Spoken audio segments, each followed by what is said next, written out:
Hello বন্ধুরা, এই পড়ন্ত বিকেলে আমরা চলে গেছিলাম দক্ষিণেশ্বরের আদলেতরি এই শ্রী শ্রী রাতুলেশ্বরী মাতৃ আরাধনা মন্দিরে। এখানকার মা কালী খুবই জাগ্রত, দেখতেই পাচ্ছেন। তো মা কালী মূর্তিটা খুবই সুন্দর, আর এখানে জায়গাটা বেশ বড়। এই মন্দিরের একজন সদস্যের কাছে জানতে পারলাম যে খুবই কম খরচে কিন্তু এখানে বিয়ে দেওয়া হয়।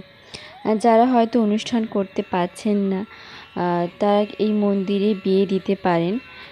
পুরোহিত সহ খরচ মাত্র 1200 টাকায় এখানে কিন্তু বিয়ে করিয়ে দেবে। আর এটা বলে রাখি লোকেশনটা কোথায়। এখানে NH-16 একদম পাশেই, রাতুলিয়া থেকে ডেবরা যাওয়ার দিকে এই মন্দিরটি পড়ে। একদম হাই রোডের পাশেই এই মন্দিরটি অবস্থান। তো এই